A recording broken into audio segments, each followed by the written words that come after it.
அல்ஹம்துலில்லாஹி ரப்பில் ஆலமீன்.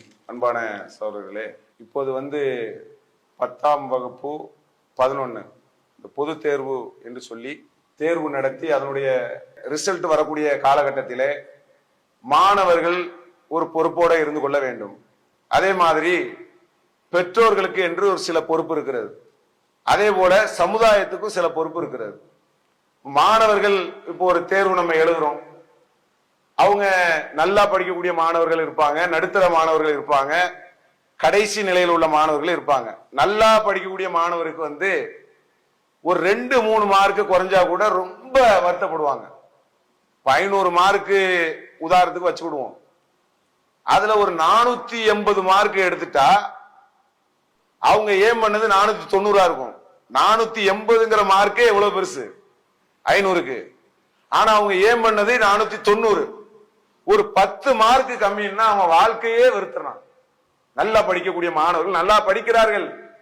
சில மாணவர்கள் அந்த 1-2 மார்க்குக்காக தற்கொலை கூட செய்து கொள்கிறார்கள். யோசிச்சு பாருங்க, 480 என்பது பெருசு, எவ்வளவு பெரிய மார்க் அது. ஆனால் 1-2 மார்க்குக்காக தடுமாறக்கூடிய மனநிலை வருகிறது. இது ஒரு சாரார். சில மாணவர்கள் தோல்வி அடைந்தால் அல்லது ஒரு நடுத்தரமான மார்க்கை அடைந்தால் சமுதாயத்துல 2 நாள் வெளியில வர்றதே கிடையாது. தெருவுல ஊர்ல அந்த பக்கமே தலை காட்டுறதே கிடையாது. ரொம்ப அந்த திருடம் பயந்து பயந்து போவான் பாருங்க.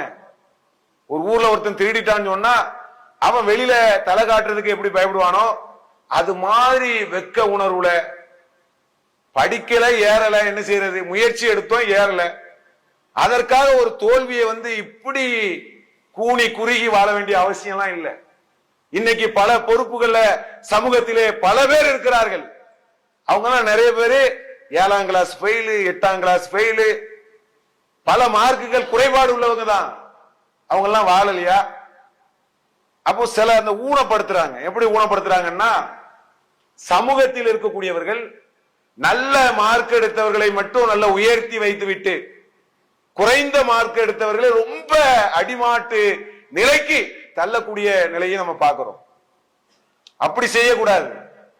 எல்லாருக்கும் வாய்ப்பு இருக்கிறது.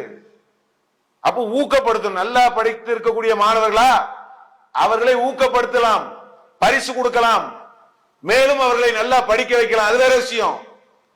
குறைந்தவர்களை இழிவுபடுத்துறது, கேவலப்படுத்துறது இது ஒரு விஷயம். சமூகம் எப்படி நடக்குது தெரியுமா? இந்த பாரு, என் புள்ள என்ன மார்க் படுத்துட்டான் பாரு, இவரே உட்கார்ந்து படிச்ச மாதிரி பேசுறது. என் புள்ள என்ன மார்க் எடுத்திருக்கிறான், ஓம் புள்ள என்ன மார்க் எடுத்திருக்கான் பாரு. அதாவது ஒருவருடைய பிள்ளையினுடைய மார்க்கை இன்னொரு பிள்ளைகளுடைய மார்க்கோடு ஒப்பிட்டு பார்த்தல். பார்த்தா தப்பு கிடையாது. பார்த்து மற்றவர்களை குறைபாடாக பேசுவது. பாரு, உன்னோட 20 மார்க் என் பிள்ளை அதிகம். இப்படி நிலைகளை எல்லாம் செய்யக்கூடாது.